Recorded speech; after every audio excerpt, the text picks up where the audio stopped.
रंगमंच जिंदाबाद है। रंगमंच फिक्रमंद है।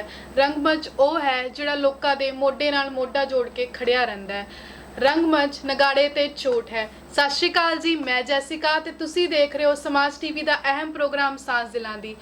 ਪਿਆਰੇ ਦਰਸ਼ਕੋ, ਅੱਜ ਮੈਂ ਤੁਹਾਨੂੰ ਜਿਨ੍ਹਾਂ ਨਾਲ ਮਿਲਾਨ ਜਾ ਰਹੀ ਹਾਂ ਉਹ ਉੱਗੇ ਰੰਗਕਰਮੀ ਨੇ, ਉਹ ਰੰਗਮੰਚ ਦੇ ਥੰਮ ਨੇ ਤੇ ਉਹ ਰੰਗਮੰਚ ਦੇ ਕੁਚਲੇ ਹੋਏ ਲੋਕਾਂ ਦੀ ਆਵਾਜ਼ ਬਣੇ ਨੇ ਜੋ ਹਮੇਸ਼ਾ ਇਨਕਲਾਬ ਜ਼ਿੰਦਾਬਾਦ ਦਾ ਨਾਰਾ ਲਾਉਂਦੇ ਨੇ। ਤੇ ਅੱਜ ਮੇਰੇ ਨਾਲ ਮੌਜੂਦ ਨੇ ਸਤਿਕਾਰਯੋਗ ਦਵਿੰਦਰ ਦਮਨ ਜੀ। ਸਤਿ ਸ਼੍ਰੀ ਅਕਾਲ ਜੀ, ਤੁਹਾਡਾ ਬਹੁਤ ਬਹੁਤ ਸਵਾਗਤ ਹੈ ਸਾਡੇ ਪ੍ਰੋਗਰਾਮ 'ਚ। शुक्रिया कि तुसी आए हो तो रंगमंच के बारे कुछ कहन लगे हो, कुछ सुनने लगे हो तो मेरी आवाज़, मेरा जो सुपना है रंगमंच बारे वो लोगों तक पहुँचाने की कोशिश कर रहे हैं। दमन जी, मेरा सब तो पहला मतलब कह सकते कि मैं पूछना चाहनी हाँ कि थोड़ा पिछोकड़ कित्थे दा, थोड़ा बचपन कित्थे बीते है? मैं डिस्ट्रिक्ट संगरूर दा पिंड भट्टीवाल कलां दा जंपला, उत्थे मेरा बचपन बीतिया थोड़ा जिहा मेरे माझे च भी बीतिया। तो गल ये सी कि मेरा जिहड़ा बचपन से काफ़ी दुखदाई बचपन रहा है। मेरे मदर की छोटे होंदियां डैथ हो गई। पिता मेरे आज़ादी घुलाटिए सी, वो जेलां कटते रहे तो सानू मेरे दो एक भैन भरा ते होर सी छोटे जिहड़े कि असी बहुत दुखा तकलीफां च गुजरे हैं। लेकिन कुछ मेरे रिश्तेदार बहुत अच्छे सी जिन्होंने सानू अलग अलग करके संभालिया। मेरा बहुता फिर समा अमृतसर विच गुजरिया तो उत्थे ही मेरी पहली जिहड़ी पढ़ाई सी उत्थे शुरू हुई, संत सिंह सुखा सिंह खालसा स्कूल च। उस तो बाद फिर मैंने थोड़ी देर बाद बड़ा हो गया तो पिंड आ गया तो अपने आप से संभल गया। फिर बाकी मैं सारा अपने पिंड विच ही रहा। ਤੇ ਦਮਨ ਜੀ, ਉਹ ਇਹ ਕਹਿ ਸਕਦੇ ਆ ਕਿ ਪੜ੍ਹਾਈ ਦੇ ਦੌਰਾਨ ਜਾਂ ਫਿਰ ਆਫਟਰ ਸਟੱਡੀ ਉਹ ਕਿਹੜਾ ਮੋੜ ਸੀਗਾ ਜਿਹੜਾ ਤੁਹਾਨੂੰ ਇਸ ਚੀਜ਼ ਜਾਂ ਫਿਰ ਇਸ ਰਾਹ ਵੱਲ ਲੈ ਗਿਆ? ਉਹਨਾਂ ਦਿਨਾਂ ਦੇ ਵਿੱਚ ਕਮਿਊਨਿਸਟ ਪਾਰਟੀ ਵੱਲੋਂ ਪਿੰਡਾਂ ਦੇ ਵਿੱਚ ਨਾਟਕ ਹੋਇਆ ਕਰਦੇ ਸੀਗੇ। ਉਹਨਾਂ ਦੇ ਵਿੱਚ ਉਹਨਾਂ ਦਾ ਇੱਕ ਬੱਚੇ ਦੀ ਲੋੜ ਸੀ। ਸਾਡਾ ਇਲਾਕਾ ਜਗੀਰਦਾਰੀ ਸਿਸਟਮ ਦਾ ਇਲਾਕਾ ਸੀਗਾ ਜਿੱਥੇ ਇੱਕ ਸੀਨ ਸੀਗਾ ਦਿਖਾਉਣਾ ਸੀ ਕਿ ਜਗੀਰਦਾਰ ਦਾ ਜਿਹੜਾ ਮੁਖਤਿਆਰ ਹੈ ਉਹ ਕੁੱਟਦਾ ਮਾਰਦਾ ਇੱਕ ਬੱਚੇ ਨੂੰ ਕਿਉਂਕਿ ਉਹਦੇ ਡੰਗਰ ਉਹਨਾਂ ਦੀ ਫਸਲਾਂ ਦੇ ਵਿੱਚ ਵੜ ਜਾਂਦੇ ਨੇ। ਸੋ ਮੈਂ ਉਹ ਰੋਲ ਸ਼ੁਰੂ ਦੇ ਵਿੱਚ ਉਹ ਰੋਲ ਕੀਤਾ ਅਤੇ ਲੋਕਾਂ ਨੇ ਕਾਫੀ ਪ੍ਰੇਜ਼ ਵੀ ਕੀਤਾ। ਸ਼ਾਇਦ ਇਸ ਕਰਕੇ ਵੀ ਕੀਤਾ ਹੋਣਾ ਕਿ ਮੈਂ ਬੱਚਾ ਵਧੀਆ ਰੋਲ ਕਰ ਲੈਂਦਾ ਸੀ। ਅਤੇ ਉਸ ਤੋਂ ਮੈਨੂੰ ਥੋੜ੍ਹੀ ਜਿਹੀ ਲੱਗਣ ਲੱਗੀ ਅਤੇ ਸਮਝ ਆਉਣ ਲੱਗੀ ਕਿ ਜ਼ਿੰਦਗੀ ਕੀ ਹੈ, ਕਿਵੇਂ ਲੋਕ ਜੀ ਰਹੇ ਨੇ ਮੇਰੇ ਇਲਾਕੇ ਦੇ ਜਗੀਰਦਾਰੀ ਸਿਸਟਮ 'ਚ ਕਿਸ ਤਰ੍ਹਾਂ ਜੀ ਰਹੇ ਨੇ। ਅਤੇ ਮੇਰੀ ਦਿਲਚਸਪੀ ਵਧਣੀ ਸ਼ੁਰੂ ਹੋਈ। ਫਿਰ ਉਸ ਤੋਂ ਬਾਅਦ ਮੈਂ ਇਪਟਾ ਨਾਲ ਜੁੜ ਗਿਆ। ਉਹ ਕਾਫੀ ਦੇਰ ਮੈਂ ਇਪਟਾ ਦੇ ਨਾਲ ਜੁੜਿਆ ਰਿਹਾ। ਉਸ ਤੋਂ ਬਾਅਦ ਤਾਂ ਮੈਂ 20-25 ਸਾਲ ਇਪਟਾ ਦਾ ਪ੍ਰਧਾਨ ਵੀ ਰਿਹਾ ਪੰਜਾਬ ਦਾ। ਲੇਕਿਨ ਉਹ ਸ਼ੁਰੂਆਤ ਜਿਹੜੀ ਹੋਈ ਸੀ ਉਹ ਕਮਿਊਨਿਸਟ ਨਾਟ ਟੋਲਿਆਂ ਦੇ ਜਿਹੜੇ ਨਾਟਕ ਗਰੁੱਪ ਸੀਗੇ ਉਹਨਾਂ ਤੋਂ ਮੇਰੀ ਸ਼ੁਰੂਆਤ ਹੋਈ। ਉੱਥੋਂ ਹੀ ਮੇਰੀ ਕਲਾ ਪ੍ਰਫੁੱਲਿਤ ਹੋਣੀ ਸ਼ੁਰੂ ਹੋਈ। ਉੱਥੋਂ ਹੀ ਸਟਾਰਟ ਹੋਇਆ ਤੇ ਐਕਚੁਅਲ 'ਚ ਉਹ ਕਹਿ ਸਕਦੇ ਹਾਂ ਕਿ ਇੱਕ ਕਰੀਅਰ ਦਾ ਸਟਾਰਟਿੰਗ ਪੁਆਇੰਟ ਸੀ ਜਿਹੜਾ ਤੁਹਾਨੂੰ ਅੱਗੇ ਨੂੰ ਲੈ ਕੇ ਜਾ ਰਿਹਾ ਸੀਗਾ। ਤੇ ਤੁਸੀਂ ਇੱਕ ਰਸਤੇ ਵੱਲ ਵੱਧ ਰਹੇ ਸੀਗੇ। ਤੁਸੀਂ ਕਹਿ ਸਕਦੇ ਹਾਂ ਕਿ ਤੁਹਾਨੂੰ ਕੋਈ ਚੀਜ਼ ਅੱਗੇ ਦਿਖ ਰਹੀ ਸੀ ਕਿ ਮੇਰਾ ਇਹ ਗੋਲ ਮੈਨੂੰ ਅਚੀਵ ਹੋ ਜਾਏਗਾ, ਜਿਹਦੇ ਅੱਗੇ ਤੁਸੀਂ ਕਹਿ ਸਕਦੇ ਹਾਰਡ ਵਰਕ ਕਰ ਰਹੇ ਸੀ। ਤੁਹਾਨੂੰ ਅੱਗੇ ਕੀ ਦਿਖ ਰਿਹਾ ਸੀ? ਨਹੀਂ, ਪਹਿਲਾਂ ਸ਼ੁਰੂ ਦੇ ਵਿੱਚ ਤਾਂ ਮੈਨੂੰ ਸਿਰਫ ਜਿਹੜੀ ਪ੍ਰੇਜ਼ ਮਿਲਦੀ ਸੀ ਉਹੀ ਮੇਰੀ ਜਿਹੜੀ ਮੇਰੇ ਲਈ ਪ੍ਰੇਰਨਾ ਬਣੀ। ਬਾਅਦ ਵਿੱਚ ਜਦੋਂ ਮੈਂ ਲਿਟਰੇਚਰ ਵਗੈਰਾ ਪੜ੍ਹਿਆ ਫਿਰ ਮੈਨੂੰ ਜ਼ਿੰਦਗੀ ਦੀ ਸਮਝ ਆਉਣ ਲੱਗੀ। ਫਿਰ ਮੈਂ ਕਿਹਾ ਕਿ ਲਿਟਰੇਚਰ ਥੀਏਟਰ, ਮੈਨੂੰ ਥੀਏਟਰ ਲਿਟਰੇਚਰ ਨਾਲੋਂ ਵੀ ਵਧੀਆ ਲੱਗਿਆ ਕਿਉਂਕਿ ਉਹਦਾ ਇੱਕ ਕਾਰਨ ਸੀਗਾ ਕਿ ਥੀਏਟਰ ਦੇ ਵਿੱਚ ਮੈਂ ਉਹਨਾਂ ਲੋਕ ਉਹ ਲਿਟਰੇਚਰ ਨੂੰ ਜ਼ਿਆਦਾ ਪਹੁੰਚਾ ਸਕਦਾ ਸੀ। ਹੁਣ ਜਿਵੇਂ ਕਿ ਕਹਾਣੀ ਹੈਗੀ ਇੱਕ ਕਹਾਣੀ ਜਿਹੜੀ ਹੈਗੀ ਹੈ ਉਹ ਕਿਤਾਬਾਂ 'ਚ ਸੂਚੀ 'ਚ ਉੱਥੇ ਪਈ ਹੈ, ਲਾਇਬ੍ਰੇਰੀ 'ਚ ਪਈ ਹੈ, ਸ਼ੈਲਫਾਂ 'ਤੇ ਪਈ ਹੈ, ਕਿੰਨੇ ਕੁ ਲੋਕ ਪੜ੍ਹਦੇ ਨੇ। ਲੇਕਿਨ ਜਦੋਂ ਤੁਸੀਂ ਉਸ ਨੂੰ ਰੂਪਾਂਤਰ ਕਰਕੇ ਉਹਦਾ ਨਾਟਕ ਦੀ ਉਸ 'ਚ ਪੇਸ਼ ਕਰਦੇ ਹੋ, ਜੇ 500 ਬੰਦੇ ਅੱਗੇ ਵੀ ਪੇਸ਼ ਕੀਤੀ ਤਾਂ 500 ਬੰਦਿਆਂ ਨੂੰ ਪੜ੍ਹਾ ਉਹ ਕਹਾਣੀ, ਉਹ ਲਿਟਰੇਚਰ ਦਾ ਪਾਰਟ। ਜੇ ਤੁਸੀਂ ਹਜ਼ਾਰਾਂ ਬਾਰ-ਬਾਰ ਖੇਲਿਆ ਤਾਂ ਹਜ਼ਾਰਾਂ ਲੱਖਾਂ ਲੋਕਾਂ ਤੱਕ ਜਾ ਰਿਹਾ ਹੈ। ਸੋ ਇਸ ਲਈ ਮੈਂ ਥੀਏਟਰ ਦੇ ਨਾਲ ਮੈਨੂੰ ਲੱਗਿਆ ਕਿ ਥੀਏਟਰ ਨਾਲ ਜੁੜਨਾ ਜ਼ਿਆਦਾ ਜ਼ਰੂਰੀ ਹੈ ਜਿੱਥੇ ਮੈਂ ਲਿਟਰੇਚਰ ਦੀ ਸਟੱਡੀ ਕਰ ਰਿਹਾ। ਲਿਟਰੇਚਰ ਦਾ ਸ਼ੌਕ ਸੀ ਮੈਨੂੰ, ਸ਼ਾਇਦ ਮੇਰੇ ਪਿਤਾ ਕਰਕੇ ਪਿਆ ਹੋਵੇ। ਉਹ ਬਹੁਤ ਵਧੀਆ ਇੱਕ ਕਵੀਸ਼ਰ ਸੀਗਾ ਅਤੇ ਬਹੁਤ ਵਧੀਆ ਲਿਖਦਾ ਸੀਗਾ। ਉਹਦੇ ਨਾਲ ਜਿਹੜਾ ਸਟਰਗਲ ਵੀ ਕਰ ਰਿਹਾ ਸੀ ਆਜ਼ਾਦੀ ਲਈ। ਸੋ ਉਸ ਤੋਂ ਬਾਅਦ ਵੀ ਉਹਨੇ ਲੋਕਾਂ ਦੀ ਬਿਹਤਰੀ ਲਈ ਸਟਰਗਲ ਕੀਤਾ। ਸੋ ਪਿਤਾ ਜੀ ਆਜ਼ਾਦੀ ਘੁਲਾਟੀ ਹੋਣ ਦੇ ਨਾਲ ਨਾਲ ਇੱਕ ਬਹੁਤ ਵਧੀਆ ਕਵੀਸ਼ਰ ਸੀਗੇ, ਉਹਨਾਂ ਦਾ ਪ੍ਰਭਾਵ ਵੀ ਸੀ ਮੇਰੇ ਤੇ ਇਸ ਤਰ੍ਹਾਂ ਕਰਕੇ ਮੈਂ ਗੀਤਾ ਨਾਲ, ਕਵਿਤਾ ਨਾਲ ਜੁੜਦਾ ਹੋਇਆ ਲਿਟਰੇਚਰ ਵੱਲ ਮੁੜ ਗਿਆ। ਤੇ ਲਿਟਰੇਚਰ ਦੇ ਬਾਰੇ ਮੈਂ ਤੁਹਾਨੂੰ ਜਿਸ ਤਰ੍ਹਾਂ ਦੱਸਿਆ ਕਿ ਥੀਏਟਰ ਵੱਲ ਮੈਨੂੰ ਲੱਗਿਆ ਕਿ ਲਿਟਰੇਚਰ ਨੂੰ ਜੇ ਅਡਾਪਟ ਕਰਕੇ ਥੀਏਟਰ ਰਾਹੀਂ ਲੋਕਾਂ ਤੱਕ ਪਹੁੰਚਾਇਆ ਜਾਵੇ ਤਾਂ ਉਹ ਜ਼ਿਆਦਾ ਵਧੀਆ ਗੱਲ ਹੈ। ਔਰ ਹੁਣ ਵੀ ਮੇਰਾ ਵਿਸ਼ਵਾਸ ਹੈ ਔਰ ਮੈਂ ਕਰ ਰਿਹਾ ਇਹਦੇ ਉੱਪਰ ਕੰਮ, ਅਜੇ ਵੀ ਕਰ ਰਿਹਾ। ਮੈਂ ਦੋਸਤੋਵਸਕੀ ਦਾ ਨਾਵਲ ਲਿਆ, ਵਿਰਕ ਦੀ ਕਹਾਣੀ ਲਈ, ਰਸ਼ਮਿੰਦਰ ਰੇਸ਼ਮ ਦੀ ਕਹਾਣੀ ਲਈ, ਉਧੜੀ ਹੋਈ ਗੁੱਡੀ, ਚੇਖਵ ਦਾ ਨਾਟਕ ਇੱਕ ਨਾਵਲ ਲਿਆ ਮੈਂ। ਇਸ ਤਰ੍ਹਾਂ ਮਤਲਬ ਕਿ ਮੈਂ ਲਗਾਤਾਰ ਕੰਮ ਕਰ ਰਿਹਾ ਹੁਣ ਵੀ ਕਿ ਵੱਧ ਤੋਂ ਵੱਧ ਲਿਟਰੇਚਰ ਨੂੰ ਥੀਏਟਰ ਦੇ ਵਿੱਚ ਅਡੈਪਟ ਕਰਕੇ ਅਸੀਂ ਲੋਕਾਂ ਦੇ ਸਾਹਮਣੇ ਪਹੁੰਚਾਈਏ। ਅਜੇ ਵੀ ਮੇਰੀ ਧਾਰਨਾ ਹੈਗੀ ਹੈ। ਇਹ ਨਹੀਂ ਮੈਂ ਕਹਿ ਰਿਹਾ ਕਿ ਨਾਟਕ ਆਪਣੇ ਆਪ 'ਚ ਪੂਰਨ ਨਹੀਂ ਹੁੰਦੇ, ਨਾਟਕਾਂ ਨੇ ਤਾਂ ਆਪਦਾ ਕੰਮ ਕਰ ਹੀ ਜਾਣਾ, ਪਰ ਮੈਂ ਕਹਿ ਰਿਹਾ ਜਿਹੜਾ ਲਿਟਰੇਚਰ ਸ਼ੈਲਫਾਂ 'ਚ ਪਿਆ ਉਹ ਲੋਕਾਂ ਤੱਕ ਕਦੋਂ ਜਾਊਗਾ। ਮੇਰਾ ਖਿਆਲ ਹੈ ਕਿ ਜਦੋਂ ਮੈਂ ਪਹਿਲੀ ਵਾਰ ਮਾਸਕੋ 'ਚ ਗਿਆ ਸੀ, ਕੋਈ 65 ਦੀ ਗੱਲ ਹੈਗੀ ਹੈ, ਅਤੇ ਉੱਥੇ ਮੈਂ ਦੇਖਿਆ ਮਾਇਕੋਵਸਕੀ ਦੀਆਂ ਜਿਹੜੀਆਂ ਕਵਿਤਾਵਾਂ ਸੀ ਉਹਨਾਂ ਦਾ ਉਹ ਹੋ ਰਿਹਾ, ਰੰਗਮੰਚ ਹੋ ਰਿਹਾ। ਤਾਂ ਮੈਨੂੰ ਲੱਗਿਆ ਕਿ ਲਿਟਰੇਚਰ ਨੂੰ ਕਿ ਜੇ ਕਵਿਤਾ ਨੂੰ ਰੰਗਮੰਚ ਰਾਹੀਂ ਪੇਸ਼ ਕੀਤਾ ਜਾ ਸਕਦਾ ਤਾਂ ਫਿਰ ਇੱਕ ਕਹਾਣੀ ਨੂੰ, ਨਾਵਲ ਨੂੰ ਜਾਂ ਕਿਸੇ ਵੀ ਬਿਰਤਾਂਤ ਨੂੰ ਜੋ ਲਿਟਰੇਚਰ ਦਾ ਬਿਰਤਾਂਤ ਹੈ ਉਹਨੂੰ ਕਿਉਂ ਨਹੀਂ ਪੇਸ਼ ਕੀਤਾ ਜਾ ਸਕਦਾ। ਇੱਕ ਮੇਰੀ ਪ੍ਰੇਰਨਾ ਬਣੀ ਉੱਥੋਂ, ਸਮਝ ਲਓ। ਅਤੇ ਉਹ ਮੈਂ ਕਰ ਰਿਹਾ ਅਤੇ ਹੁਣ ਵੀ ਮੈਂ ਤਾਂ ਕਹਿਣਾ, ਸਭ ਨੂੰ ਕਹਿਣਾ ਕਿ ਵੱਧ ਤੋਂ ਵੱਧ ਲਿਟਰੇਚਰ ਨੂੰ, ਜੇ ਤੁਹਾਨੂੰ ਕੋਈ ਅੱਛੀ ਚੀਜ਼ ਲੱਗਦੀ ਹੈ ਉਹਨੂੰ ਥੀਏਟਰ ਦਾ ਰੂਪਾਂਤਰ ਬਣਾ ਕੇ ਦਰਸ਼ਕਾਂ ਅੱਗੇ ਜ਼ਰੂਰ ਪੇਸ਼ ਕਰੋ। ਤੇ ਜਿਹੜਾ ਸਭ ਤੋਂ ਪਹਿਲਾਂ ਕਹਿ ਸਕਦੇ ਕਿ ਪ੍ਰੋਜੈਕਟ ਜਾਂ ਫਿਰ ਵਰਕ ਉਹ ਕਿਹੜਾ ਕੀਤਾ ਸੀ ਤੁਸੀਂ? ਸਭ ਤੋਂ ਪਹਿਲਾਂ ਮੈਂ ਜਿਹੜਾ ਆਪਣਾ ਲਿਖਿਆ ਹੋਇਆ ਮੇਰਾ ਨਾਟਕ ਸੀ ਜਿਹਨੂੰ ਮੈਂ ਰੂਪਾਂਤਰ ਕੀਤਾ, ਉਹ ਸੀ ਕੁਲਵੰਤ ਸਿੰਘ ਵਿਰਕ ਦੀ ਕਹਾਣੀ ਧਰਤੀ ਹੇਠਲਾ ਬੌਲਦ। ਉਸ ਤੋਂ ਬਾਅਦ ਮੈਂ ਇੱਕ ਪੂਰਾ ਨਾਟਕ ਲਿਖਿਆ, ਉਹਦਾ ਨਾਮ ਰੱਖਿਆ ਸੀ ਉਦੋਂ ਧਰਤੀ ਮਾਂ। ਹੁਣ ਅੱਜ ਕੱਲ੍ਹ ਉਹ ਕਾਲਾ ਲਹੂ ਦੇ ਨਾਂ 'ਤੇ ਖੇਡਿਆ ਜਾ ਰਿਹਾ। ਕੱਲ੍ਹ ਪਰਸੋਂ ਮੈਂ ਇੰਟਰਵਿਊ ਕਿਸੇ ਦੀ ਸੁਣ ਰਿਹਾ ਸੀ, ਉਹ ਪਾਕਿਸਤਾਨ ਦੇ ਵਿੱਚ ਵੀ ਉਹਦੀ ਚਰਚਾ ਹੋ ਰਹੀ ਸੀ, ਇੱਥੇ ਆਪਣਾ ਕੋਈ ਕਰ ਰਿਹਾ ਸੀ ਉਸਦਾ।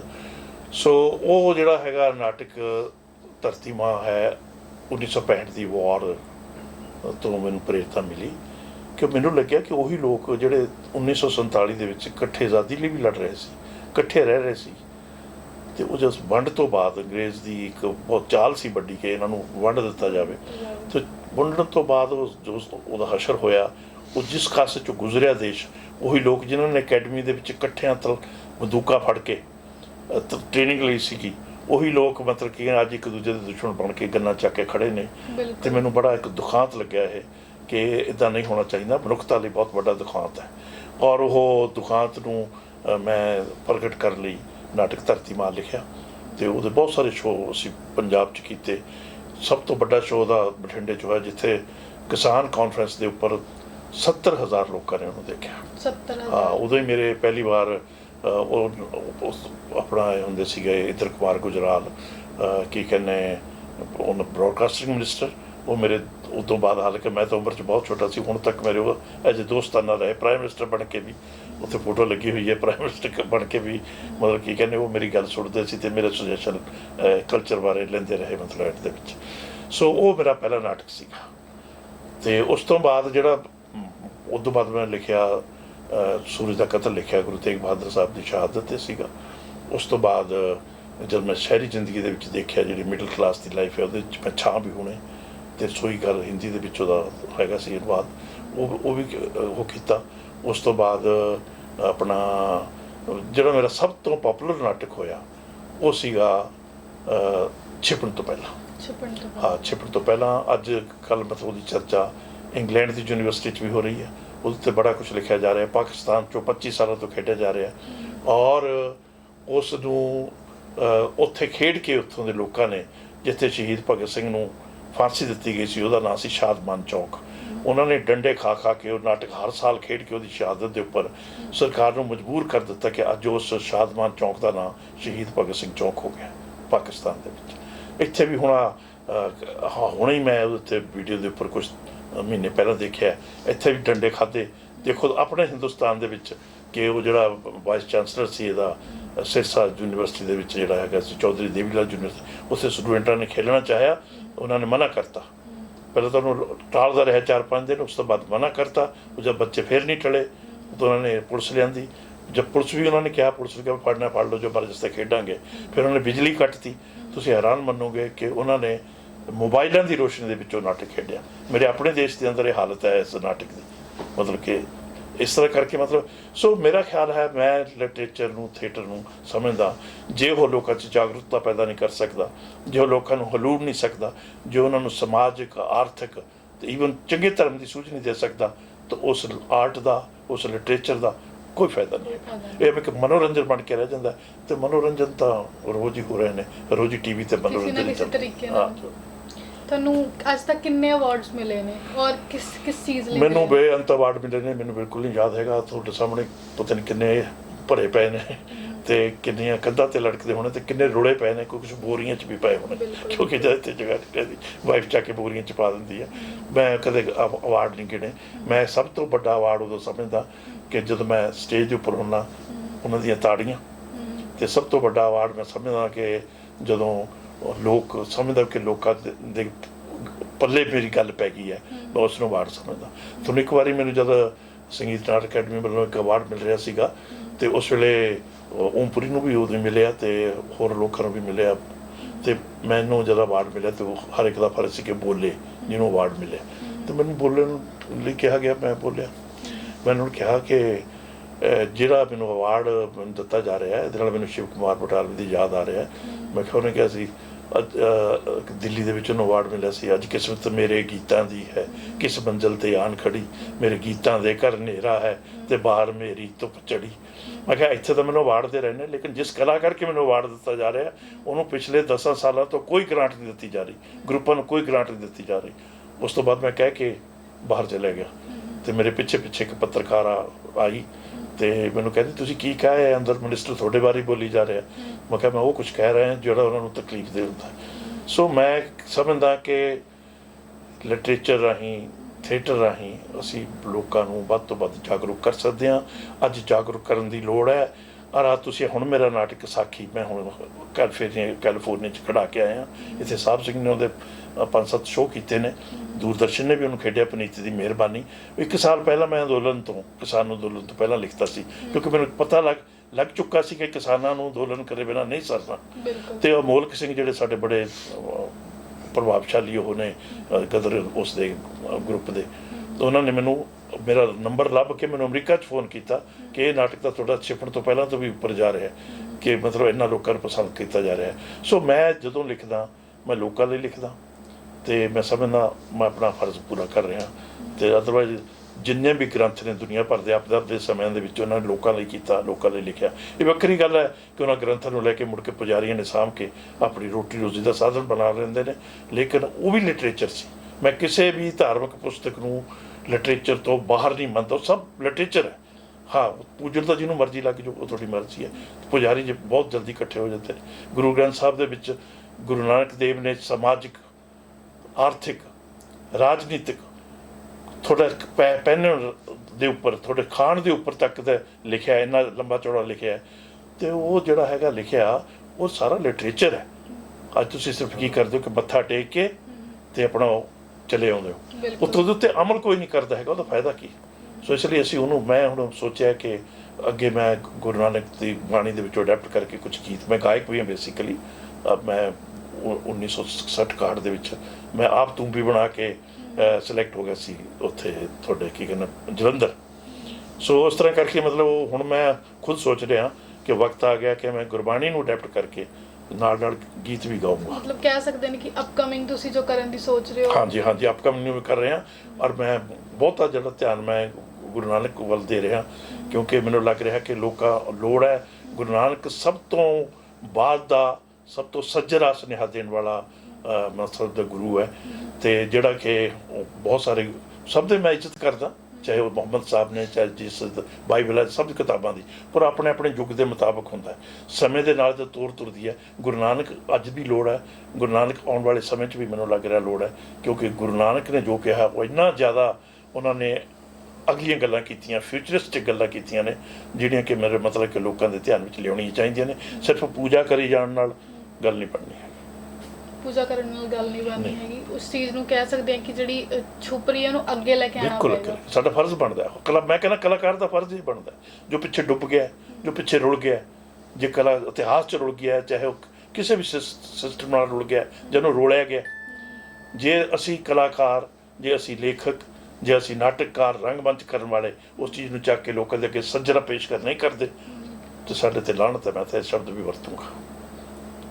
ਸੋ ਇਹ ਮੇਰਾ ਇੱਕ ਉਹ ਹੈ ਕਿ ਮੈਂ ਆਪਣੀ ਜ਼ਿੰਦਗੀ ਦੇ ਜਿੰਨੇ ਬਾਕੀ ਦਿਨ ਨੇ, ਮੈਂ ਲਗਭਗ ਕਹਿ ਸਕਦੇ ਹਾਂ ਕਿ 78 ਸਾਲ ਦਾ ਹੋ ਗਿਆ, 2 ਸਾਲ ਨੂੰ 80 ਦਾ ਹੋ ਜਾਊਂਗਾ ਤੇ ਮੈਨੂੰ ਜਿਹੜੀ ਸ਼ਕਤੀ ਵੀ ਮਿਲ ਰਹੀ ਹੈ, ਸ਼ਾਇਦ ਮੇਰੇ ਇਸ ਵਿਸ਼ਵਾਸ 'ਚ ਵੀ ਮਿਲ ਰਹੀ ਹੈ ਕਿ ਮੈਂ ਆਪਣੀ ਸਿਹਤ ਵੀ ਠੀਕ ਰੱਖ ਸਕਾਂ। ਅਜੇ ਵੀ ਮੈਂ ਘੁੰਮ ਸਕਦਾ ਬਾਹਰਲੇ ਮੁਲਕਾਂ 'ਚ, ਤੇ ਮੈਂ ਹੁਣ ਕਿੰਨੀ ਜਗ੍ਹਾ ਕੋਵਿਡ ਦੇ ਵਿੱਚ ਵੀ 5-7 ਸਟੇਟਾਂ 'ਚ ਘੁੰਮਾਇਆ, ਅਮਰੀਕਾ ਦੇ ਵਿੱਚ, ਕੈਨੇਡਾ ਦੇ ਵਿੱਚ, ਲੇਕਿਨ ਮੈਂ ਠੀਕ ਠਾਕ ਰਿਹਾ ਕਿਉਂਕਿ ਮੇਰੇ ਅੰਦਰ ਇੱਕ ਵਿਸ਼ਵਾਸ ਹੈ ਕਿ ਮੇਰੇ ਲਈ ਠੀਕ ਰਹਿਣਾ ਬਹੁਤ ਜ਼ਰੂਰੀ ਹੈ। ਬਿਲਕੁਲ ਕਹਿ ਸਕਦੇ ਕਿ ਸਟਾਰਟਿੰਗ ਤੋਂ ਲੈ ਕੇ ਬਹੁਤ ਜ਼ਿਆਦਾ ਕਹਿ ਸਕਦੇ ਕਿ ਇੱਕ ਸਟਰਗਲ ਫੇਸ ਕੀਤੀ ਹੈ ਤੁਸੀਂ, ਇਸ ਚੀਜ਼ ਲਈ ਬਹੁਤ ਜ਼ਿਆਦਾ ਸਟਰਗਲ ਫੇਸ ਕੀਤੀ ਹੈ। ਉਸ ਸਟਰਗਲ ਨੇ ਮੈਨੂੰ ਤਾਕਤ ਦਿੱਤੀ ਹੈ, ਤਾਕਤ ਬਖਸ਼ੀ ਹੈ। ਮੈਂ ਸਮਝਦਾ ਸਟਰਗਲ ਦੇ 2 ਪੱਖ ਹੁੰਦੇ ਨੇ। ਜਦ ਤੱਕ ਸਟਰਗਲ 'ਚ ਬੰਦਾ ਨਿਰਾਸ਼ ਹੋ ਜਾਂਦਾ ਜਾਂ ਬਹੁਤ ਆਸ਼ਾਵਾਦੀ ਹੋ ਜਾਂਦਾ। ਸਟਰਗਲ 'ਚ ਸਿੱਖਣ ਲਈ ਬਹੁਤ ਕੁਝ ਹੁੰਦਾ ਹੈ। ਜੋ ਸਟਰਗਲ 'ਚੋਂ ਅਸੀਂ ਜਿਵੇਂ ਸਟਰਗਲ 'ਚੋਂ ਉੱਭਰਦੇ ਹਾਂ, ਆਪਣੀਆਂ ਮੁਸੀਬਤਾਂ ਮੈਂ ਸਮਝਦਾ ਸਭ ਤੋਂ ਵੱਡੀਆਂ ਟੀਚਰ ਨੇ ਇਨਸਾਨ ਦੇ, ਕਿ ਉਹਨਾਂ ਤੋਂ ਆਪਾਂ ਸਿੱਖਦੇ ਹਾਂ ਬਹੁਤ ਕੁਝ ਸਿੱਖਦੇ। ਸਭ ਤੋਂ ਵਧੀਆ ਟੀਚਰ, ਸਭ ਤੋਂ ਵਧੀਆ ਟੀਚਰ ਤੁਹਾਡੇ ਅੰਦਰ ਤੱਕ ਪਹੁੰਚ ਜਾਂਦਾ ਉਹ ਟੀਚਰ, ਜਿਹੜਾ ਕਿ ਦੂਜਾ ਬਾਹਰੋਂ ਟੀਚਰ ਨਹੀਂ ਪਹੁੰਚ ਸਕਦਾ। ਮੁਸੀਬਤ ਦੁੱਖ ਕਹਿ ਸਕਦੇ ਹਾਂ ਔਰ ਸਟਰਗਲ ਜ਼ਿੰਦਗੀ ਦਾ ਇੱਕ ਹਿੱਸਾ ਹੈ, ਜਿਹੜੇ ਸਾਡੇ ਨਾਲ ਹੀ ਆਏ ਨੇ ਨਾਲ ਹੀ ਚੱਲ ਜਾਣਗੇ। ਬਿਲਕੁਲ ਬਿਲਕੁਲ। ਤੇ ਸਰ ਮੈਂ ਤੁਹਾਨੂੰ ਪੁੱਛਣਾ ਚਾਹੁੰਦੀ ਹਾਂ ਕਿ ਇੱਕ ਜ਼ਿੰਦਗੀ 'ਚ ਕੋਈ ਨਾ ਕੋਈ ਯਾਦ ਹੁੰਦੀ ਹੈ, ਕੋਈ ਇਹੋ ਜਿਹੀ ਯਾਦ ਹੈ ਜਿਹੜੀ ਹਮੇਸ਼ਾ ਸਾਨੂੰ ਯਾਦ ਰਹਿ ਜਾਂਦੀ ਹੈ, ਰੂਹ ਤੇ ਇੱਕ ਛਾਪ ਛੱਡ ਜਾਂਦੀ ਹੈ, ਕਦੀ ਵੀ ਨਹੀਂ ਭੁੱਲਦੀ ਹੈਗੀ। ਕੋਈ ਵੀ ਚੀਜ਼ ਹੋ ਸਕਦੀ ਹੈ, ਉਹਦੇ ਬਾਰੇ ਤੁਸੀਂ ਕੋਈ ਇਹੋ ਜਿਹੀ ਯਾਦਾਂ ਬਹੁਤ ਸਾਰੀਆਂ ਨੇ। ਕੋਈ ਬਹੁਤ ਦੁਖਾਵੀਆਂ ਵੀ ਨੇ, ਪਰ ਮੈਂ ਜਦ ਕੰਮ 'ਚ ਰੁੱਝ ਜਾਂਦਾ ਨਾ, ਤੇ ਕੰਮ 'ਚ ਰੁੱਝ ਕੇ ਮੈਨੂੰ ਆਪਣੀਆਂ ਜਿਹੜੇ ਦੁੱਖ ਤਕਲੀਫਾਂ ਭੁੱਲ ਜਾਂਦੀਆਂ ਨੇ। ਬਹੁਤ ਦੁਖਦਾਈ ਹੈ, ਕਈ ਵਾਰੀ ਬਾਹਰ ਅੱਖਾਂ 'ਚ ਹੰਝੂ ਵੀ ਆ ਜਾਂਦੇ। ਲੇਕਿਨ ਮੇਰਾ ਜਿਹੜਾ ਕੰਮ ਹੈ, ਜਿਹੜਾ ਮੇਰੇ ਅੰਦਰ ਕੰਮ ਕਰਨ ਦਾ, ਜੂਝਣ ਦਾ ਜਿਹੜਾ ਮਤਲਬ ਸ਼ਕਤੀ ਹੈ, ਉਹ ਯਾਦਾਂ ਨੂੰ ਪਾਸੇ ਹਟਾ ਦਿੰਦੀ ਹੈ। ਯਾਦਾਂ ਵੀ ਚੰਗੀਆਂ ਹੁੰਦੀਆਂ ਨੇ, ਮਾੜੀਆਂ ਨਹੀਂ ਹੁੰਦੀਆਂ। ਉਹ ਮੈਂ ਆਪਣੀਆਂ ਯਾਦਾਂ ਨੂੰ ਲਿਟਰੇਚਰ 'ਚ ਵਰਤ ਲੈਂਦਾ। ਮੇਰਾ ਕਤਰਾ ਕਤਰਾ ਜ਼ਿੰਦਗੀ ਬੜਾ ਮਸ਼ਹੂਰ ਨਾਟਕ ਹੈ, ਜਿਹਨੂੰ ਆਪਣੇ ਦਿੱਲੀ ਅਕੈਡਮੀ ਨੇ ਟ੍ਰਾਂਸਲੇਟ ਵੀ ਕੀਤਾ ਹੈ, ਦ ਮੈਲਟਿੰਗ ਆਈਸਿਕਲਸ ਆਫ ਲਾਈਫ। ਉਹਦੇ ਵਿੱਚ ਮਤਲਬ ਮੈਂ ਆਪਣੀਆਂ ਯਾਦਾਂ ਵੀ ਪਰੋਈਆਂ ਨੇ। ਕੰਮ ਆਉਂਦੀਆਂ ਯਾਦਾਂ, ਥੋੜ੍ਹੀਆਂ ਮੁਸੀਬਤਾਂ ਜ਼ਿਆਦਾ ਕੰਮ ਆਉਂਦੀਆਂ ਜੇ ਤੁਹਾਡਾ ਰੁੱਖ ਆਪਣਾ ਉਸਾਰੂ ਹੈ, ਜੇ ਤੁਹਾਡੀ ਸੋਚ ਉਸਾਰੂ ਹੈ, ਉਹਨੂੰ ਤੁਸੀਂ ਆਪਣੇ ਲਿਟਰੇਚਰ 'ਚ ਲਿਆ ਸਕਦੇ ਹੋ, ਤੁਸੀਂ ਉਸ ਨੂੰ ਆਪਣੇ ਰੰਗਮੰਚ 'ਚ ਲਿਆ ਸਕਦੇ ਹੋ, ਈਵਨ ਆਪਣੀ ਐਕਟਿੰਗ ਕਲਾ 'ਚ ਵੀ। ਮੈਂ ਤਾਂ ਐਕਟਰਸ ਨੂੰ ਵੀ ਕਹਿਣਾ ਹੁੰਦਾ ਕਿ ਆਪਣੀਆਂ ਉਹ ਯਾਦਾਂ ਯਾਦ ਜ਼ਰੂਰ ਰੱਖੋ, ਜਿਹੜੀਆਂ ਜੇ ਤੁਹਾਨੂੰ ਇੱਕ ਟ੍ਰੈਜਿਕ ਰੋਲ ਕਰਨਾ ਪੈਂਦਾ ਤਾਂ ਉਹਦੇ ਵਿੱਚ ਤੁਸੀਂ ਉਹਨਾਂ ਨੂੰ ਵਰਤ ਸਕੋ। ਜੋ ਕੁਛ ਵੀ ਅਸੀਂ ਐਕਟਿੰਗ ਰਾਹੀਂ ਵੀ ਕਰਦੇ ਹਾਂ ਨਾ, ਉਹ ਸਾਡੀਆਂ ਯਾਦਾਂ ਦਾ ਹਿੱਸਾ ਹੁੰਦਾ ਹੈ, ਜਾਂ ਕਿਸੇ ਦਾ ਦੇਖਿਆ ਸੁਣਿਆ ਹੁੰਦਾ। ਤੁਹਾਨੂੰ ਤੁਸੀਂ ਫੱਟ ਸੋਚੋਗੇ ਉਹ ਜਿਹਾ ਕਰੈਕਟਰ ਬਣ ਲਈ ਜਿਹੜਾ ਜਿਹਾ ਤੁਹਾਨੂੰ ਦਿੱਤਾ ਗਿਆ, ਕਿ ਹੋਰ ਕੌਣ ਇੱਦਾਂ ਦਾ ਸੀ। ਅਸੀਂ ਸੋਚਦੇ ਹਾਂ ਤੇ ਉੱਦਾਂ ਦਾ ਐਕਟ ਕਰਨ ਦੀ ਕੋਸ਼ਿਸ਼ ਜਾਂ ਫਿਰ ਕਹਿ ਸਕਦੇ ਕਿ ਉਸ ਬੰਦੇ ਦੇ ਰਿਐਕਸ਼ਨਸ ਕਿੱਦਾਂ ਦੇ ਸੀ, ਉਹ ਕੈਚ ਕਰਨ ਦੀ ਕੋਸ਼ਿਸ਼ ਕਰਦੇ ਹਾਂ। ਬਿਲਕੁਲ ਕੈਚ ਕਰਦੇ ਹਾਂ ਰਿਐਕਸ਼ਨ। ਤਾਂ ਉਹ ਸਿਰਫ ਰਿਐਕਸ਼ਨ ਤਾਂ ਆਊਟਰ ਹੁੰਦਾ ਨਾ, ਜਿਹੜੀ ਉਹਦੀ ਫੀਲਿੰਗ ਹੈ, ਉਹ ਫੀਲਿੰਗ ਨੂੰ ਪਹਿਲਾਂ ਲਵਾਂਗੇ ਆਪਾਂ। ਜੇ ਫੀਲਿੰਗ ਲਵਾਂਗੇ ਤਾਂ ਰਿਐਕਟ ਕਰਾਂਗੇ। ਬਿਲਕੁਲ, ਜੋ ਅੰਦਰੋਂ ਫੀਲ ਕਰਨੀ ਹੁੰਦੀ ਹੈ ਉਹ ਚੀਜ਼। ਐਕਟਿੰਗ 'ਚ ਹੈ ਹੀ ਸਭ ਤੋਂ ਵੱਡਾ ਜਿਹੜਾ formula feeling the. If you don't feel, ਤੁਹਾਨੂੰ ਕੱਖ ਨਹੀਂ ਮਿਲਦਾ। ਫੀਲ ਨਾਲ ਤਾਂ ਅਸੀਂ ਫੀਲ ਔਰ ਫੀਲਿੰਗ ਨਾਲ ਤਾਂ ਲੈਂਗੁਏਜ ਦੀ ਲੋੜ ਨਹੀਂ ਹੈ। ਮੈਂ ਇੱਕ ਮਾਂ ਜਿਹੜੀ ਹੈ ਕਿਤੇ ਗੈਸਟ ਹੋ ਕੇ ਆਈ ਹੈ ਤੇ ਉੱਥੇ ਬੱਚਾ ਦਾ ਕੋਈ ਸ਼ਰਾਰਤ ਕਰ ਰਿਹਾ ਬੈਠਾ ਤਾਂ ਇਹ ਕਰੇਗੀ ਇਸ਼ਾਰੇ ਨਾਲ ਹੀ, ਇੱਦਾਂ ਕਰੇਗੀ, ਉਹਨੂੰ ਹਟਾਏਗੀ। ਜੇ ਆਪਾਂ ਕੋਈ ਗੱਲ 'ਤੇ ਜ਼ੋਰ ਦੇਣਾ ਤਾਂ ਆਪਾਂ ਪਤਾ ਕੀ ਕਰਦੇ ਹਾਂ, ਅਜੇ ਵੀ ਸਾਡਾ ਜਿਹੜਾ ਜੈਸਚਰ ਹੈ, ਐਕਚੁਅਲੀ ਮੈਂ ਤਾਂ ਇਹ ਕਹਿ ਰਿਹਾ ਜਿਹੜਾ ਨਾਟਕ ਕਲਾ ਹੈ ਜਾਂ ਰੰਗਮੰਚ ਕਲਾ ਹੈ, ਇਹ ਮਨੁੱਖ ਦੇ ਨਾਲ ਪੈਦਾ ਹੋਈ ਹੈ, ਉਦੋਂ ਬਾਅਦ ਸਾਰੀਆਂ ਪੈਦਾ ਹੋਈਆਂ। ਫਰਜ਼ ਕਰੋ ਕਿ ਇੱਕ ਟਰਾਈਬ ਦੇ ਵਿੱਚ ਬੈਠੇ ਹੋ ਤੁਸੀਂ, ਪੁਰਾਤਨ ਉਸ 'ਚ ਚਲੇ ਜਾਓ ਅਤੇ ਉਹਦੇ ਵਿੱਚ ਇੱਕ ਹਿਰਨ ਮਾਰ ਕੇ ਲਿਆਂਦਾ ਜਾਂ ਕੁਛ ਮਾਰ ਕੇ ਲਿਆਂਦਾ, ਉਹਨੂੰ ਭੁੰਨ ਰਹੇ ਹੋ ਅੱਗ ਦੇ ਉੱਪਰ, ਅਤੇ ਬਜ਼ੁਰਗ ਕੋਈ ਪੁੱਛਦਾ ਹੈ ਕਿ ਕਿਵੇਂ ਮਾਰਿਆ। ਲੈਂਗੁਏਜ ਤਾਂ ਹੈ ਨਹੀਂ। ਉਹ ਜਿਹੜਾ ਬੰਦਾ ਮਾਰ ਕੇ ਲਿਆ ਸ਼ਿਕਾਰੀ, ਉਹ ਦੂਜੇ ਨੂੰ ਕਹਿੰਦਾ ਭੱਜ ਕੇ ਦਿਖਾ, ਉਹਦੇ ਅੱਗੇ ਮਤਲਬ ਇਸ਼ਾਰੇ ਨਾਲ ਉਹ ਭੱਜਦਾ ਹਿਰਨ ਬਣ ਕੇ ਅਤੇ ਉਹ ਸ਼ਿਕਾਰ ਕਰਕੇ ਦਿਖਾਉਂਦਾ। ਉਹ ਲੈਂਗੁਏਜ ਤਾਂ ਹੈ ਨਹੀਂ। ਇਸ ਲੈਂਗੁਏਜ ਅੱਜ ਵੀ ਜਦੋਂ ਅਸੀਂ ਕਿਸੇ ਗੱਲ 'ਤੇ ਜ਼ੋਰ ਦੇਣਾ, ਕਹਿੰਦਾ ਨਹੀਂ ਯਾਰ ਮੇਰੀ ਗੱਲ ਠੀਕ ਹੈ, ਆਪਾਂ ਇਹ ਕਹਿੰਦੇ ਹਾਂ, ਹੈ ਨਾ। ਆਪਾਂ ਅੱਜ ਵੀ ਜਾਂ ਅਸੀਂ ਕਿਸੇ ਨੂੰ ਲੁਕਸ ਨਾਲ ਆਪਾਂ ਦੇਖਦੇ, ਅੱਖਾਂ ਦੇ ਇਸ਼ਾਰੇ ਨਾਲ ਵੀ ਆਪਾਂ ਕਰਦੇ। ਇਸ਼ਾਰਾ ਸਿਰਫ ਇਹ ਜੈਸਚਰ ਵੀ ਨਹੀਂ ਹੁੰਦਾ, ਫੀਲਿੰਗ ਦਾ ਇਸ਼ਾਰਾ ਜਿਹੜਾ ਉਹ ਅੱਖਾਂ ਰਾਹੀਂ ਆਉਂਦਾ। ਅੱਖ ਨਾਲੇ ਆਪਾਂ ਘੂਰਦੇ ਹਾਂ, 2 ਮਿੰਟ ਲਈ ਤੁਸੀਂ ਘੂਰਦੇ ਹੋ ਇਸ ਤਰ੍ਹਾਂ। ਕਿਸੇ ਨੇ ਚੰਗੀ ਗੱਲ ਕਰਤੀ, ਹੈਰਾਨ ਹੋਇਆ ਹੈ, ਇਸ ਤਰ੍ਹਾਂ ਅੱਖਾਂ ਨੂੰ ਪਤਾ ਲੱਗਦਾ। ਹਾਂ, ਜਾਂ ਆਪਾਂ ਨੂੰ ਕਿਸੇ ਨੂੰ ਸਮਝਾਉਣਾ, ਇਹ ਨਹੀਂ ਕਰੀਦਾ, ਡੂ ਲਾਈਕ। ਸੋ ਇਹ ਸਾਰਾ ਜਿਹੜਾ ਸਾਡੀ ਇਨਰ ਫੀਲਿੰਗ ਹੈ, ਐਕਟਿੰਗ ਦੇ ਬਾਰੇ ਦੇ ਵਿੱਚ ਮੈਂ ਗੱਲ ਕਰ ਰਿਹਾ, ਕਿਉਂਕਿ ਮੈਂ ਨਾਟਕਕਾਰ ਵੀ ਹਾਂ, ਨਾਟਕ ਦੀ ਗੱਲ ਵੀ ਕਰੂੰਗਾ, ਮੈਂ ਥੀਏਟਰ ਦੇ ਪ੍ਰਬੰਧ ਦੀ ਗੱਲ ਵੀ ਕਰ ਸਕਦਾ, ਮੈਂ ਐਕਟਿੰਗ ਦੀ ਗੱਲ ਤਾਂ ਕਰਨੀ because I am actor myself. So ਇਸ ਤਰ੍ਹਾਂ ਕਰਕੇ। ਤੇ ਸਰ ਜਿਹੜਾ ਥੋੜਾ ਸਟਾਰਟਿੰਗ ਤੋਂ ਲੈ ਕੇ ਹੁਣ ਤੱਕ ਦਾ ਸਫ਼ਰ ਸੀਗਾ, ਉਹਦੇ ਬਾਰੇ ਤੁਸੀਂ 2 ਲਾਈਨਾਂ 'ਚ ਐਕਸਪਲੇਨ ਕਰਨਾ ਕਿ ਤੁਸੀਂ ਕੀ ਫੀਲ ਕਰਦੇ ਹੋ। ਮੈਂ ਫੀਲ ਕਰਦਾ ਕਿ ਮੈਨੂੰ ਇਹ ਸੋਝੀ ਜਿਵੇਂ ਵੀ ਪੈਦਾ ਹੋਈ, ਕਿਸ ਤਰ੍ਹਾਂ ਵੀ ਹੋਈ, ਔਰ ਜਿਵੇਂ ਮੈਂ ਇਹਨੂੰ ਅਪਣਾ ਲਿਆ ਤੇ ਅੱਗੇ ਵੀ ਸੋਚੀ ਬੈਠਾ ਕਿ ਮੈਂ ਅੰਤ ਤੱਕ ਇਹ ਕਰਦਾ ਰਹੂੰਗਾ। ਬਸ ਇਹ ਸਮਝਦਾ ਵੀ ਇਹੀ ਮੇਰੀ ਪ੍ਰਾਪਤੀ ਹੈ, ਔਰ ਮੈਂ ਬੜਾ ਖੁਸ਼ ਹਾਂ। ਮੈਂ ਬਹੁਤ ਆਨੰਦਿਤ ਹਾਂ। ਮੈਨੂੰ ਕੋਈ ਅਫਸੋਸ ਨਹੀਂ ਹੈ ਕਿ ਮੈਂ ਜਿਹੜੇ ਦੁੱਖ ਚੱਲੇ ਜਾਵਾਂ। ਮੈਨੂੰ ਲੱਗਦਾ ਉਹ ਸਾਰੇ ਮੇਰੇ ਕੰਮ ਆ ਗਏ, ਉਹ ਸਭ ਮੇਰੇ ਕੰਮ ਆ ਗਏ। ਕਹਿ ਸਕਦੇ ਹਾਂ ਕਿ ਸੈਲਫ ਸੈਟੀਸਫੈਕਸ਼ਨ ਹੈ। ਹਾਂਜੀ, ਮੈਨੂੰ ਪੂਰੀ ਮੈਂ ਪੂਰਾ ਇਹ ਸਮਝਣਾ ਕਿ ਮੈਨੂੰ ਕੋਈ ਇਹ ਨਹੀਂ ਹੈ ਕਿ ਮੈਨੂੰ ਪਦਮ ਸ਼੍ਰੀ ਨਹੀਂ ਮਿਲਿਆ, ਜੇ ਮੈਨੂੰ ਉਹ ਨਹੀਂ ਮਿਲਿਆ। ਇਹਨਾਂ ਚੀਜ਼ਾਂ ਦੀ ਮੈਨੂੰ ਕਦੇ ਲੋੜ ਨਹੀਂ ਪਈ, ਨਾ ਲੋੜ ਹੈ, ਨਾ ਕਦੇ ਮੰਗਿਆ, ਨਾ ਕਦੇ ਕਿਸੇ ਨੂੰ ਕਿਹਾ। ਮੈਂ ਤਾਂ ਬਹੁਤ ਜ਼ਿਆਦਾ ਅਬ ਤੱਕ ਕੰਮ ਵੱਲ ਧਿਆਨ ਦਿੰਦਾ, ਕੰਮ ਹੀ ਕਰਦਾ ਰਹਿਣਾ, ਕੰਮ ਹੀ ਕਰਦਾ ਰਹੂੰਗਾ। ਤੇ ਉਮੀਦ ਹੈ ਕਿ ਮੇਰੇ ਆਖਰੀ ਸਾਹ ਤੱਕ ਮੈਂ ਕੰਮ ਕਰਦਾ ਹੀ ਕਿਤੇ ਸਟੇਜ ਤੋਂ ਵਿਛਣਾ ਜਾਂ ਕਿਤੋਂ ਵੀ ਕੋਈ ਕੰਮ ਕਰਦਾ ਹੀ ਮੇਰੇ ਹੱਥ 'ਚ ਬੇਸ਼ੱਕ ਪੈਨ ਰਹਿ ਜੇ। Like that, I feel like that, it's my, ਮੇਰੀ ਇੱਛਾ ਹੈ। ਔਰ ਮੈਂ ਪੂਰਾ ਸੈਟਿਸਫਾਈਡ ਬੰਦਾ, ਪੂਰਾ ਮੈਨੂੰ ਸੰਤੁਸ਼ਟੀ ਹੈ ਆਪਣੇ ਜੀਵਨ ਤੋਂ। ਮੈਂ ਕਿਸੇ ਨੂੰ ਕੋਈ ਉਲਾਂਭਾ, ਕੋਈ ਦੁੱਖ ਨਹੀਂ ਦਿੰਦਾ। ਉਲਾਂਭੇ ਜੋ ਮੈਂ ਸਰਕਾਰਾਂ ਨੂੰ ਦੇਣੇ ਆ, ਰਾਜਨੀਤੀ ਨੂੰ ਦੇਣੇ ਆ, ਉਹ ਆਪਣੇ ਮੈਂ ਨਾਟਕਾਂ ਰਾਹੀਂ ਦਿੰਦਾ। ਅਤੇ ਮੇਰੀ ਜਾਤੀ ਤੌਰ 'ਤੇ ਮੇਰਾ ਕੋਈ ਦਵੇਸ਼ ਨਹੀਂ ਹੈ ਕਿਸੇ ਨਾਲ, ਔਰ ਮੈਂ ਜਾਤੀ ਤੌਰ 'ਤੇ ਪੂਰੀ ਤਰ੍ਹਾਂ ਸੈਟਿਸਫਾਈਡ ਹੋ। ਸਰ, ਅੰਤ ਵਿੱਚ ਤੁਸੀਂ ਸਾਡੇ ਜਿਹੜੇ ਯੂਥ ਹੈ, ਜਾਂ ਕਹਿ ਸਕਦੇ ਕਿ ਨੌਜਵਾਨ ਹੈ, ਉਹਨੂੰ ਕੀ ਮਤਲਬ ਸੰਦੇਸ਼ ਦੇਣਾ ਚਾਹੁੰਦੇ ਹੋ? ਮੈਂ ਇਹੀ ਸੰਦੇਸ਼ ਦਿੰਦਾ ਕਿ ਆਪਣੇ ਸਮੇਂ ਦੀਆਂ ਆਪਣੇ ਸਮੇਂ ਦੇ ਵਿੱਚ ਜਿਹੜੀਆਂ ਔਖਿਆਈਆਂ ਨੇ, ਉਹਨਾਂ ਨੂੰ ਦੂਰ ਕਰਨ ਲਈ ਸਟਰਗਲ ਕਰੋ, ਆਪਣੇ ਢੰਗ ਨਾਲ ਕਰੋ। ਜੇ ਕੋਈ ਐਥਲੀਟ ਹੈ ਤਾਂ ਐਥਲੀਟ ਬਣ ਕੇ ਵੀ ਕਰੋ, ਜੇ ਕੋਈ ਨਾਟਕਕਾਰ ਹੈ ਨਾਟਕਕਾਰ ਬਣ ਕੇ ਕਰੋ, ਜੇ ਕੋਈ ਲੇਖਕ ਹੈ ਲੇਖਕ ਬਣ ਕੇ ਕਰੋ, ਜੇ ਕੋਈ ਰਾਜ ਪ੍ਰਬੰਧ ਦਾ ਹਿੱਸਾ ਹੈ ਤਾਂ ਉਹਦੇ ਵਿੱਚ ਵੀ ਉਹਨੂੰ ਆਪਣੇ ਲੋਕਾਂ ਨੂੰ ਨਾ ਭੁੱਲੋ, ਆਪਣੇ ਦੇਸ਼ ਨੂੰ ਨਾ ਭੁੱਲੋ, ਆਪਣੀ ਮਨੁੱਖਤਾ ਨੂੰ ਨਾ ਭੁੱਲੋ, ਅਤੇ ਆਪਣੇ ਅੰਦਰ ਉਹ ਸਾਰਾ ਕੁਛ ਜੋ ਤੁਸੀਂ ਆਪਣੇ ਵੱਡੇ ਵਡੇਰਿਆਂ ਤੋਂ, ਚਾਹੇ ਉਹ ਲੇਖਕ ਨੇ, ਚਾਹੇ ਉਹ ਧਾਰਮਿਕ ਲੋਕ ਨੇ, ਜੋ ਚੰਗੀ ਚੀਜ਼ ਦਿੱਤੀ ਆ, ਉਹਨਾਂ ਨੂੰ ਨਾਲ ਲੈ ਕੇ ਚੱਲੋ। ਮੇਰੇ ਖਿਆਲ 'ਚ ਇਹੀ ਉਹਨਾਂ ਦੇ ਜੀਵਨ ਸਫਲਤਾ ਲਈ ਬਹੁਤ ਜ਼ਰੂਰੀ ਹੈ। ਸਰ, ਬਹੁਤ ਜ਼ਿਆਦਾ ਵਧੀਆ ਲੱਗਿਆ ਤੁਹਾਡੇ ਨਾਲ ਗੱਲਬਾਤ ਕਰਕੇ, ਮਿਲ ਕੇ ਬਹੁਤ ਜ਼ਿਆਦਾ ਚੀਜ਼ਾਂ ਸਿੱਖਣ ਨੂੰ ਮਿਲੀਆਂ ਮੈਨੂੰ ਤੁਹਾਡੇ ਤੋਂ। ਸਤਿ ਸ਼੍ਰੀ ਅਕਾਲ ਜੀ। ਬਹੁਤ ਸਤਿ ਸ਼੍ਰੀ ਅਕਾਲ ਜੀ, ਬਹੁਤ ਮਿਹਰਬਾਨੀ ਤੁਹਾਡੀ, ਤੁਸੀਂ ਮੈਨੂੰ ਮਿਲੇ ਅਤੇ ਮੈਂ ਗੱਲਬਾਤ ਕੀਤੀ। ਜ਼ਰੂਰ। ਤੁਸੀਂ ਦੇਖ ਰਹੇ ਸੀ ਸਮਾਜ ਟੀਵੀ ਦਾ ਅਹਿਮ ਪ੍ਰੋਗਰਾਮ ਸਾਂਝ ਜ਼ਿਲ੍ਹਾ ਦੇ। ਅੱਜ ਜਿਨ੍ਹਾਂ ਨਾਲ ਅਸੀਂ ਤੁਹਾਨੂੰ ਰੂਬਰੂ ਕਰਾਇਆ, ਦਵਿੰਦਰ ਦਮਨ ਜੀ, ਬਹੁਤ ਵਧੀਆ ਲੱਗਿਆ ਉਹਨਾਂ ਨਾਲ ਗੱਲਬਾਤ ਕਰਕੇ, ਬਹੁਤ ਜ਼ਿਆਦਾ ਸਿੱਖਣ ਨੂੰ ਮਿਲਿਆ। ਤੇ ਅਗਲੀ ਵਾਰ ਮੈਂ ਫਿਰ ਆਵਾਂਗੀ ਕਿਸੇ ਹੋਰ ਸ਼ਖਸੀਅਤ ਨਾਲ। ਤਦ ਤੱਕ ਮੈਨੂੰ ਦਿਓ ਇਜਾਜ਼ਤ। ਸਤਿ ਸ਼੍ਰੀ ਅਕਾਲ ਜੀ।